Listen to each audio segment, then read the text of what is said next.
ദിവസം ഒരു നേരം മട്ടൻ കറി, പിന്നീട് ഒരു ദിവസം ഫിഷ് കറി കൂട്ടിയുള്ള ഊണ്, വേറൊരു ദിവസം ഫിഷ് ഫ്രൈ കൂട്ടിയുള്ള ഊണ്, പിന്നീട് പ്രഭാത ഭക്ഷണത്തിന് ദോശ, ഇഡ്ഡലി, ചപ്പാത്തി, ഉപ്പുമാവ്, സാമ്പാർ, അങ്ങനെയൊക്കെയുള്ള എല്ലാ കാര്യങ്ങളും. പിന്നെ എല്ലാ ദിവസവും ഉച്ചയ്ക്കും രാത്രിയും വിഭവസമൃദ്ധമായിട്ടുള്ള ഊണ്. ഇത് ഞാൻ പറഞ്ഞ ഏതെങ്കിലും ഹോട്ടലിലെ മെനു അല്ല. നമ്മളുടെ കേരള കൗമുദി പത്രം കഴിഞ്ഞ ദിവസം റിപ്പോർട്ട് ചെയ്തൊരു വാർത്തയാണ്. കേരളത്തിലെ ജയിലുകളിൽ കൊടുക്കുന്ന മെനു ആണ്.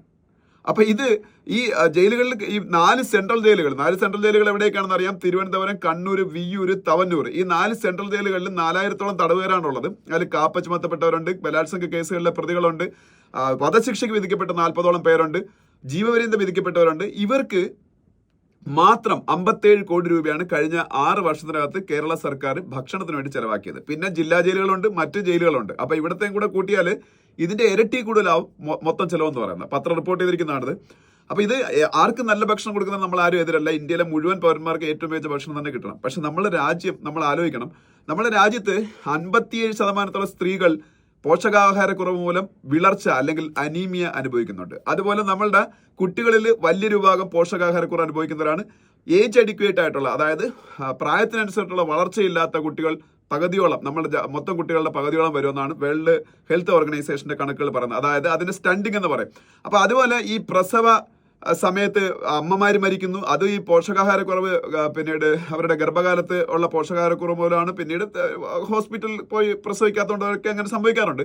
പിന്നെ നമ്മളെ ശിശുമരണ നിരക്ക് കൂടുതലാണ്. അപ്പൊ ഇതൊക്കെ ഉള്ള ഒരു രാജ്യം, ഒത്തിരി പോഷകാഹാരക്കുറവുള്ള കുട്ടികൾ അല്ലെങ്കിൽ പോഷകാഹാരക്കുറവുള്ള അമ്മമാരുള്ള രാജ്യം ആണ് ഇന്ത്യ എന്ന് പറയുന്നത്. അപ്പൊ ഇത്തരത്തിൽ ഒരു രാജ്യത്ത് ഈ പറഞ്ഞ ജയിൽ പുള്ളികൾക്ക് മാത്രം ഇത്ര ന്യൂട്രീഷ്യസ് ആയിട്ടുള്ള ഫുഡ് കൊടുക്കുന്നത് എന്തെന്ന് ഞാൻ പലപ്പോഴും ചിന്തിച്ചിട്ടുണ്ട്. മുമ്പ് ഞാൻ ഈ വാർത്തകൾ കണ്ടു. നമ്മൾ സിനിമയിലൊക്കെ ചിലപ്പോഴൊക്കെ കാണാറുണ്ട്. പല കഥാപാത്രങ്ങൾ ജയിലിൽ പോയി റെസ്റ്റ് എടുക്കുക, അവിടെ ആകുമ്പോൾ നല്ല ഭക്ഷണം കിട്ടുമെന്നൊക്കെ പറയുന്നത് കേട്ടിട്ടുണ്ട്.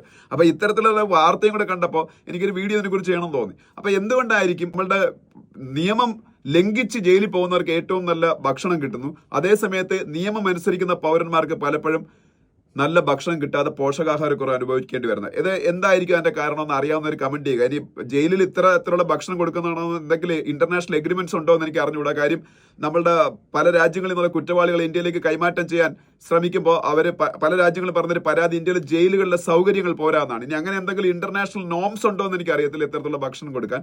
അപ്പൊ എന്തായാലും ഇതാണ് ഇന്ത്യയിലെ അവസ്ഥ എന്ന് പറയുന്നത്. ഇന്ത്യയിലെ ജയിൽ പുള്ളികൾക്ക് ശിക്ഷ, നമ്മളുടെ നിയമങ്ങൾ ലംഘിച്ച് ജയിലിൽ പോയി കിടക്കുന്നവർക്ക് ഏറ്റവും മികച്ച സൗകര്യങ്ങളും ഭക്ഷണങ്ങളും ഒക്കെ ലഭിക്കുമ്പോൾ നമ്മളുടെ വലിയൊരു പോപ്പുലേഷൻ, നമ്മളുടെ കുട്ടികളും സ്ത്രീകളും ഒക്കെ പോഷകാഹാരക്കുറവ് അനുഭവിക്കുന്ന ഒരു വൈരുദ്ധ്യമാണ് ഈ വാർത്തയിൽ നിറയുന്നത്.